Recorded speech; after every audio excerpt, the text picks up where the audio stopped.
Olá a todos, estamos dando continuidade a mais um processo de avaliação dos trabalhos enviados para o terceiro simpósio de neuromodulação não invasiva e estaremos realizando a avaliação do trabalho intitulado Acurácia em Tarefa Virtual para Membros Superiores associada à eletroestimulação transcraniana por corrente contínua em pessoas com doença de Parkinson, que será apresentado por Amanda Orasmo Sinsic.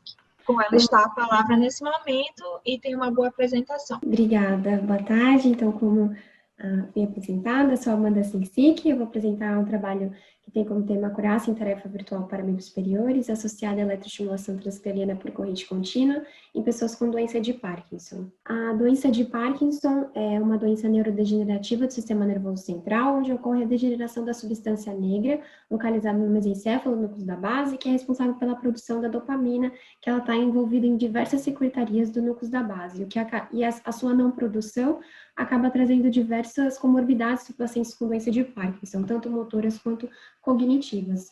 A bradicinesia, a instabilidade postural, tremor de repouso, e diversas terapias vêm sendo incluídas para esses pacientes, além das medicamentosas.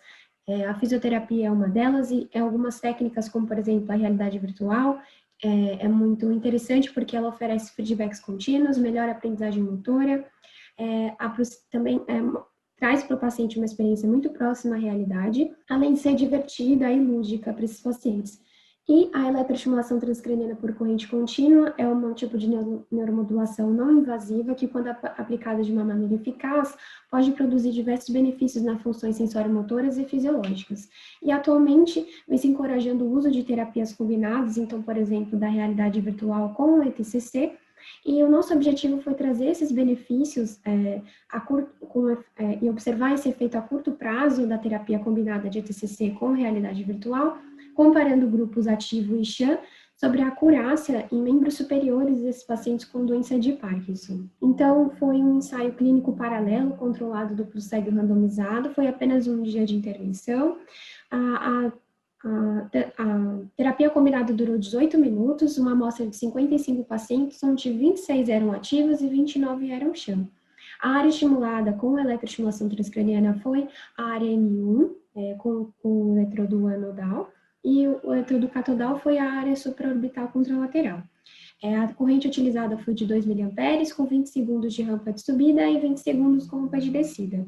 E o jogo utilizado foi o jogo Movie Hero, que foi um jogo desenvolvido pela EASH USP, pela Escola de Ciências, Artes e Humanidades da USP, onde o paciente fica em frente à webcam. No nosso estudo, o paciente ficava em pé da webcam, e ele precisava alcançar essas esferas que elas caíam nesses alvos pré-determinados. Os critérios de inclusão foram pacientes com doença de Parkinson, que tinham um diagnóstico prévio. Os critérios de inclusão foram pacientes que utilizavam qualquer tipo de DBS, marca-passo cardíaco, e também que não conseguiam manter-se em pé sem auxílio.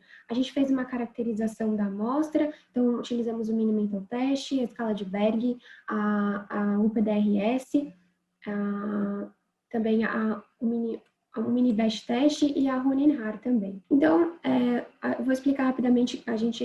Com os jogos a gente consegue esses resultados, que é o erro absoluto. O erro absoluto se diz em questão da acurácia. Então, a acurácia é a capacidade do indivíduo de atingir um alvo, tentativas ao alvo. Então, aqui ele foi acurado, mas não foi preciso, porque a precisão se diz entre a variação entre uma tentativa e outra. Então, aqui ele foi acurado porque ele se aproximou ao alvo. Então, nós podemos observar que o tempo, quanto mais próximo ao zero, melhor, porque quanto mais próximo ao zero, mais certo ao alvo ele chegou. Então, a gente pode observar que não houve diferença entre o grupo ativo e o sham. E nós estamos ainda em trabalho, concluindo, porque nós podemos observar que não teve essa melhora porque houve poucos dias de prática. Então, talvez um maior dia de prática fosse mais interessante para esses pacientes. E os pacientes também tiveram pouco contato com o jogo, tiveram um pouco de dificuldade para entender e manejar o jogo. E alguns estudos têm observando que esse efeito a curto prazo, por exemplo, Chen e seus colaboradores em 2019 observaram que esse efeito é mais eficaz a curto prazo em aspectos cognitivos desses pacientes. Então, concluindo, o presente estudo demonstra que os pacientes com doença de Parkinson submetidos à terapia combinada de ETCC e realidade virtual para membros superiores não apresentaram diferença entre a ETCC ativa e sham, com relação à acurácia de movimento. Assim, como não houve melhora de desempenho durante a prática, o que pode ser devido ao pouco tempo de intervenção, que foi somente um dia. É isso, obrigada. Mais uma vez, parabéns, Amanda, pelo trabalho e muito obrigada, né, por ter compartilhado seu trabalho junto conosco. Estaremos fazendo, nesse momento, o processo de arguição da banca. E, para isso, eu convido a professora Ana Iaeco para realizar suas contribuições. Oi, Amanda, boa tarde, tudo bem? Parabéns pela sua apresentação, parabéns pelo slide. Eu achei os slides assim bem limpos, bem construídos, claros, assim, foi agradável assistir sua apresentação e a sua fala também. Parabéns por todos esses detalhes, eu fiquei bem satisfeita. Aí eu tenho algumas dúvidas em relação à terapia que para mim não ficaram tão claras, né? Você avaliou as escalas funcionais, o PDRS, a Rowenhar e teve mais alguma? Você falou, acho que eu me perdi só. Mini Mental Test, e a gente também avaliou o equilíbrio com a escala de Berg e o Mini Best Test. Como o seu trabalho é no membro superior, né, o efeito da ETCC e realidade virtual no membro superior, eu queria saber como você mediu isso em relação ao membro superior. Essa é a minha dúvida. Não sei se ficou tão clara a pergunta. Sim, perfeito. A gente utilizou essas escalas para caracterizar a amostra.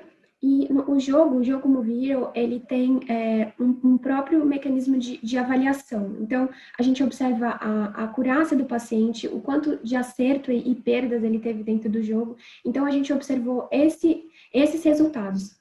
As outras escalas, né, nós utilizamos somente para caracterizar a amostra. A gente fez isso inicialmente, antes de realizar a terapia combinada. Então, a gente avalia o paciente membro superior, e a gente também fez um outro projeto com o membro inferior, e a gente utiliza o jogo para trazer esses resultados para a gente avaliar. E aí, eu sou um pouco leiga em relação a isso, mas os estudos têm feito isso. Eles usam o próprio jogo para fazer a avaliação de desempenho, é isso?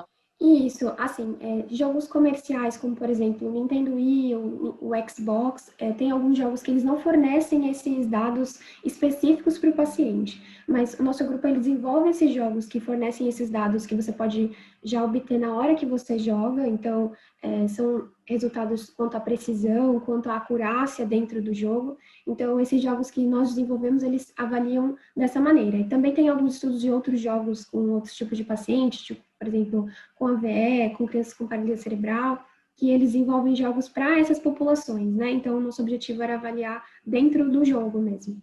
Então, é isso, assim, a gente utiliza o jogo como uma forma de avaliação. Entendi. A outra dúvida e última é em relação ao placebo. Como você fez a estimulação no placebo?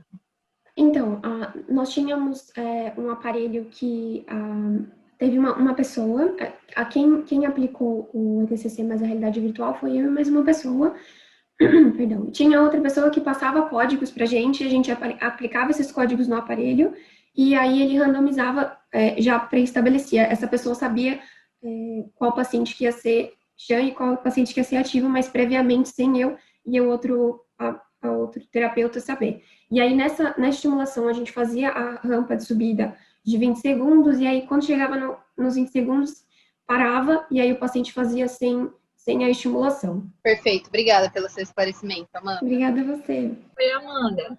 Oi. Voltei. Eu trouxe aqui para você algumas arguições a respeito de algumas dúvidas que eu tive ao ler o seu trabalho e a ver sua apresentação. Primeiramente, parabéns, né? Como a Ana falou, realmente uma apresentação muito bonita, né? Bem clara, e muita coisa do que eu tinha dúvida você já mostrou na sua apresentação. Então, parabéns, tá certo? Mas eu só gostaria de saber de você quais seriam, ao seu ver, as limitações do seu estudo, tá certo? E quais seriam as perspectivas, tanto para a pesquisa quanto para a prática clínica, a partir dos resultados do seu estudo, tá bom? Perfeito. Então, quanto às limitações, nós gostaríamos de ter feito com um período maior com esses pacientes, né? Então, como eu comentei, talvez essa melhora não foi significativa pelo curto tempo, então foi somente uma aplicação, né? Então, acho que isso seria uma limitação. Procurando na literatura, tem mais estudos que fazem um protocolo mais a longo prazo, só que com menos pacientes, né? O nosso estudo tem essa vantagem de ser uma amostra um pouco maior, mas pouco tempo de intervenção. E quanto à perspectiva futura para a prática clínica, a ETCC, né, a TDCS, é uma prática que vem sendo bastante estudada com essa população, tanto com pacientes com doença de Parkinson, não só na características motoras, mas cognitivas também. Então, para a prática clínica é muito interessante por ser um aparelho que não é tão acessível, né? Infelizmente, ainda não é tão acessível, mas conforme as pesquisas vão aumentando e a sua eficácia vai sendo comprovada, pode trazer vários benefícios para os pacientes com doença de Parkinson e outras comorbidades neurológicas, psíquicas. Então, acho que é muito importante continuar pesquisando sobre tanto a realidade virtual quanto o ETCC para essa população, porque pode ser muito benéfico para elas. Então, acho que o nosso estudo pode contribuir para quem está pensando em aplicar isso dentro do seu consultório, com paciente particular, e etc. Acho que é isso. Tá bom, muito obrigada. Desta maneira, declaro como encerrado o processo de avaliação desse trabalho.